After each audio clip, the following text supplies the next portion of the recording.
নির্যাতন করা হবে, তোমাকে কারাগারে বন্দী করা হবে, কিন্তু মনে রাখবে যে রবের প্রতি ঈমান এনেছো সেই রব তোমাকে আমাকে সাহায্য করবে।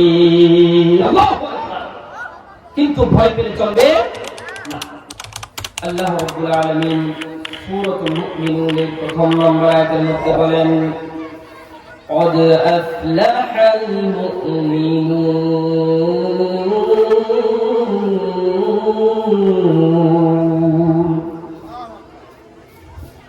রব্বুল আলামিন বলেন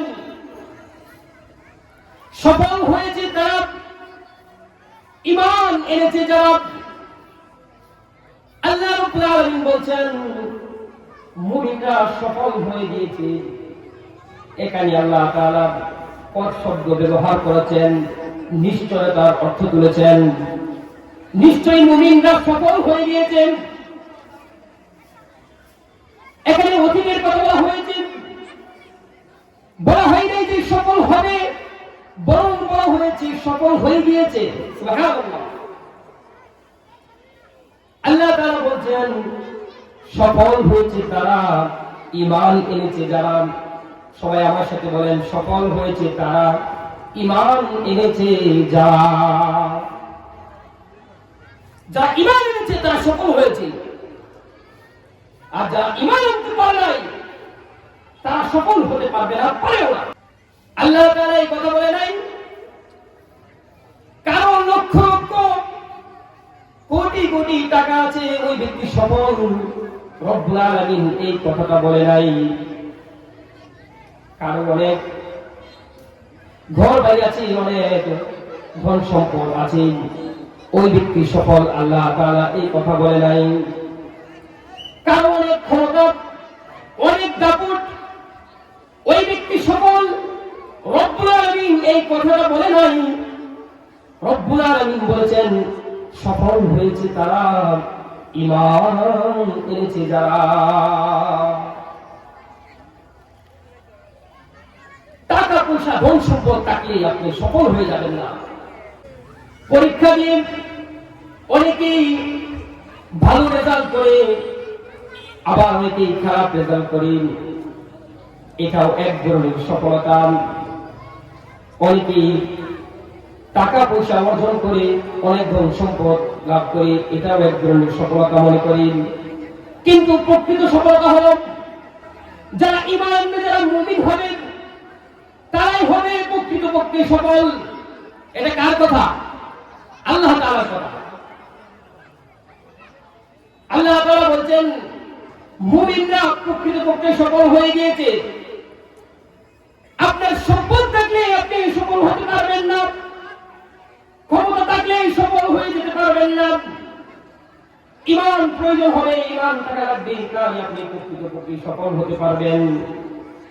এই জন্যই ওমর ফারুক রাদিয়াল্লাহু আনহু বললেন, মান ইয়াতাজ্জাব বিমাকানিহি ফালইয়ানজুর ইলা ফিরআউন। যে ব্যক্তি মনে করবে যে ক্ষমতার মাধ্যমে সে সম্মানিত হতে পারবে, সম্মান অর্জন করতে পারবে, সেই ব্যক্তি যেন ইলা ফিরআউন, ফিরআউনের দিকে একটু তাকায়, ফিরআউনের দিকে একটু দেখে। আল্লাহ তাআলা ফিরআউনকে অনেক ক্ষমতা দিয়েছিল,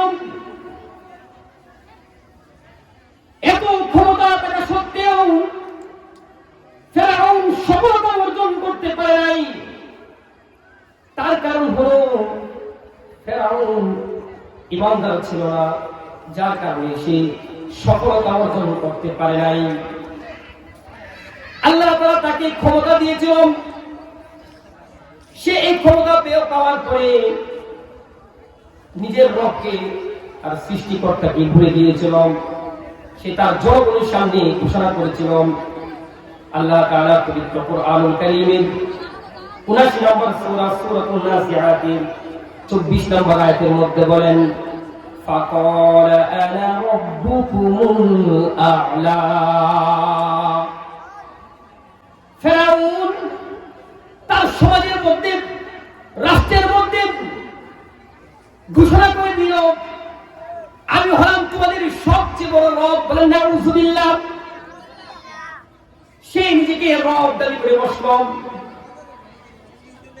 তার ক্ষমতার পাওয়ারই ক্ষমতার জুড়ে সে তার রবকে ভুলে গেল।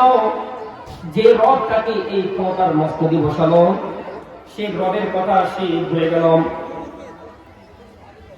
বর্তমান আমাদের সমাজে আমরা লক্ষ্য করি, ফেরাউন না থাকলেও ফেরাউন চরিত্রের, ফেরাউনের গুণাবলীর কিছু মানুষ আরো সমাজে বিদ্যমান আছে না নাই? যারা সামান্য একটু ক্ষমতা পেয়ে তাদের পা আর জমিনে লাগে না, মনে করে যে আমি অনেক ক্ষমতার অধিকারী হয়ে গিয়েছি। তাদের যা দরকার যে ক্ষমতার বাহাদুরি চিরকাল থাকবে না। ফেরাউনের ক্ষমতা চিরকাল থাকে নাই, ফেরাউনের ক্ষমতা স্থায়িত্ব হয় নাই।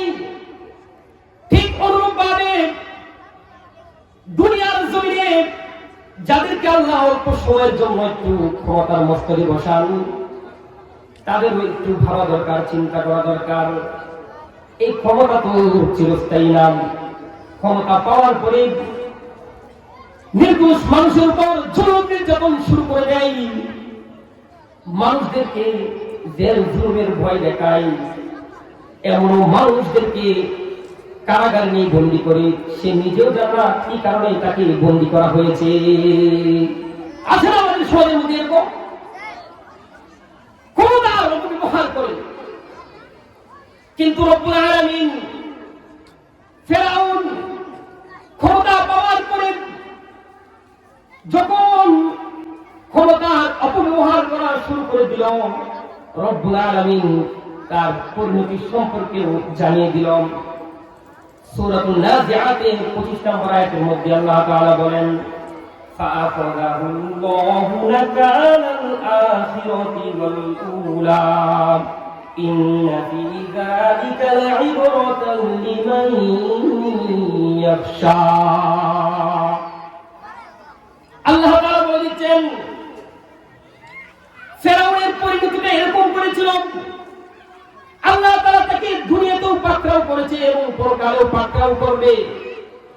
আল্লাহ তাআলা কুরআন কারীমে নাকাল শব্দটা ব্যবহার করেছেন। এর অর্থ হলো দৃষ্টান্তমূলক শাস্তি, এমন শাস্তি যে শাস্তি থেকে অন্য মানুষগুলো শিক্ষা গ্রহণ করে, এমন শাস্তি যে শাস্তি সমাজের মানুষ কিয়ামত পর্যন্ত মানুষের জন্য একটা দৃষ্টান্ত হয়ে থাকে। যাতে ফেরাউন ক্ষমতা পাওয়ার পরে যেরকম অপব্যবহার করেছিল, মানুষদের উপর রুল স্টিমার জারি করেছিল, এরকম ফেরাউনের মতো কর্মকাণ্ড যেন সমাজের আর কোন নামদারি ফেরাউন না করতে পারে, সেজন্য আল্লাহ তাআলা ফেরাউনকে দুনিয়া এবং পরকালে লাঞ্ছিত করেছেন। শুধু তাই নয়, রব্বুল আলামিন বলেন তার এই শাস্তিটা গোটা মানব জাতির জন্য একটা দৃষ্টান্তমূলক রেখে দিয়েছেন।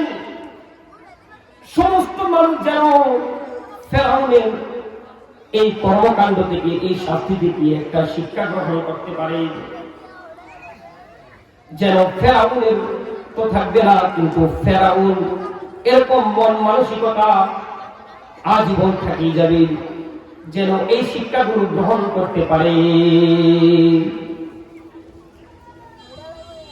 কিন্তু যুগে যুগে যত ফেরাউন আবির্ভাব হয়, আল্লাহ তাআলা এরকম ফেরাউনকে ধ্বংস করার জন্য, এরকম ফেরাউনের বিরুদ্ধে সরাসরি দাঁড়িয়ে কথা বলার জন্য আল্লাহ তাআলা একজন মূসা পৃথিবীতে পাঠিয়ে দেন। সুবহানাল্লাহ।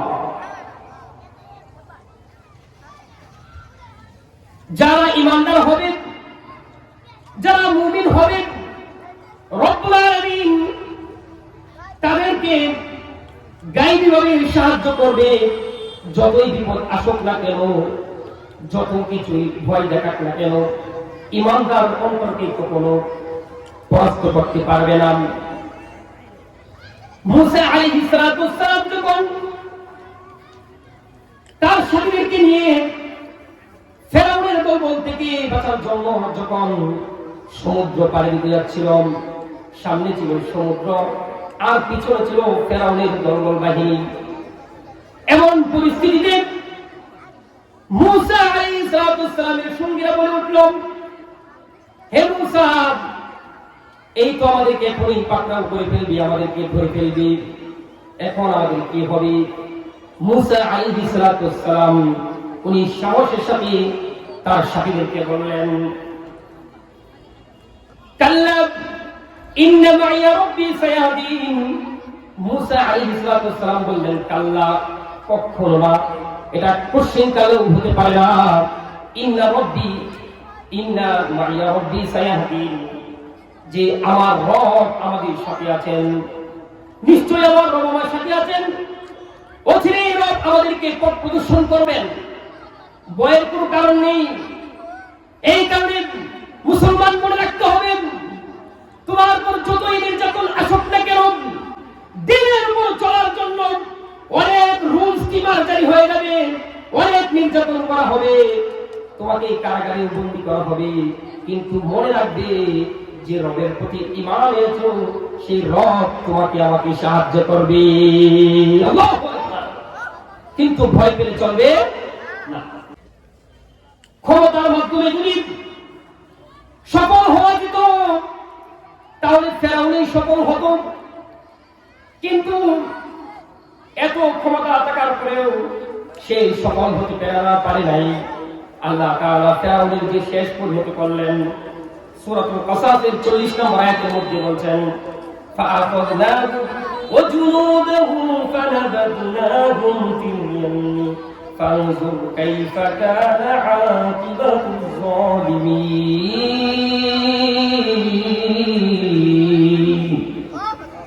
রব্বুল আলামিন বলছেন, ফেরাউন এবং তার দলবলকে আল্লাহ তাআলা পাকড়াও করেছেন, এমনকি সমুদ্রের মধ্যে নিক্ষেপ করেছেন, সমুদ্রের মধ্যে ডুবিয়ে মেরেছেন। তারপর আল্লাহ বলছেন, যারা জুলুম করে, এই জালিমরা কি এই ঘটনাগুলো থেকে একটু শিক্ষা নেয় না, এই ঘটনাগুলোর দিকে একটু তাকায় না, যে আমি আল্লাহ জালিমদেরকে কিরূপ শাস্তি দিয়ে থাকি। এই কারণে ক্ষমতা থাকলে এই সফলতা অর্জন করা যায় না। রব্বুল আলামিন বলেন, ক্বাদ আফলাহাল মুমিনুন, সফল হলো তারা ঈমান আনে যারা। ওমর ইবনে খাত্তাব রাদিয়াল্লাহু আনহু তিনি আর বলেন যে, ওয়া মান ইরতাযা বিমালিহি লিয়ানজুর ইলা কারুন, যে অনেক মানুষ মনে করে আমি অনেক সম্পদের মালিক হয়ে গিয়েছি, হয়তো আমি সাকসেসফুল, কিন্তু না না, সম্পদ হলেই সাকসেসফুল হওয়া যায় না। ওমর ইবনে খাত্তাব রাদিয়াল্লাহু আনহু বলেন, যে ব্যক্তি চায় সম্পদের মাধ্যমে তার সুনাম খ্যাতি অর্জন করবে, সম্মান বৃদ্ধি করবে, সে যেন একটু কারুনের দিকে তাকায়, সে যেন একটু কারুনের দিকে তাকায়। কারুন ছিল মূসা আলাইহিস সালামের কওমের একজন। আল্লাহ তাআলা তাকে অনেক ধন সম্পদ দিয়েছিল, এমন ধন সম্পদ দিয়েছিল যে এমন ধনভাণ্ডার দিয়েছিল, এই ধনভাণ্ডারের চাবিগুলো বহন করার জন্য একদল শক্তিশালী মানুষের প্রয়োজন হতো। তারা পর্যন্ত এই ধনভাণ্ডারের চাবিগুলো বহন করতে হিমশিম পেয়ে যেত, এই পরিমাণ সম্পদ আল্লাহ তাকে দিয়েছিল। কিন্তু এই সম্পদ থাকা সত্ত্বেও, এই সম্পদ পাওয়ার পরে সেই সম্পদটাকে সঠিক কাজে ব্যবহার করে নাই, সে এটাকে অন্যায় কাজে ব্যবহার করেছে এবং নিজের ভিতরে দাম্ভিকতা নিয়ে এসেছে, অহংকার করেছে। সেই জন্যই ওমর ইবনে খাত্তাব বলেন, করুণের দিকে একটু তাকাও। তার অনেক সম্পদ ছিল, সম্পদ থেকে সত্ত্বেও সফলতা অর্জন করতে পারে নাই, দাম্ভিকতা প্রকাশ করেছে, অহংকার প্রকাশ করেছে। আর তার কওমের লোকেরা তাকে এরাদ করেছে, তাকে বারবার সতর্ক করে দিয়েছে, কারুনকে, লা তাফরাহ, হে কারুন, তুমি অহংকার করবে না, তুমি দাম্ভিকতা প্রকাশ করবে না। ইন্নাল্লাহা লা ইউহিব্বুল ফারিহিন, কেননা রব্বুল আলামিন যারা দাম্ভিকতা প্রকাশ করে, অহংকার প্রকাশ করে, তাদেরকে আল্লাহ রব্বুল আলামিন ভালোবাসেন না, পছন্দ করেন না। যুগে যুগে এরকম অনেক মানুষ যারা সম্পদশালী হওয়ার পরে তাদের ভিতরে অহংকার চলে আসে, কিন্তু এই মানুষগুলোকে হক্কানি উলামায়ে কেরাম তারা বারবার তাদেরকে অ্যালার্ট করে সতর্ক করে। যেভাবে মুসা আলাইহিস সালাতু ওয়াস সালামের কওমের কিছু মানুষ করুণকে সতর্ক করেছিল, কিন্তু করুণ সতর্কতা অবলম্বন করে নাই। অনুরূপভাবে বর্তমান সময়েও এই সম্পদশালী মানুষ যারা তাদেরকে উলামায়ে কেরাম বারবার সতর্ক করে, তাদেরকে এলান করে যেন এই সম্পদ দিয়ে অহংকার গর্ব না করে। কারণ অহংকারকারীকে যিনি ভালোবাসেন না তিনি কে?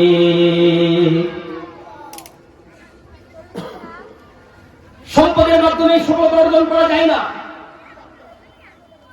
আল্লাহ তাআলা বলেন ক্বাদ আফলাহাল মুমিনুন, সফল হলো তারা ঈমান এনেছে যারা।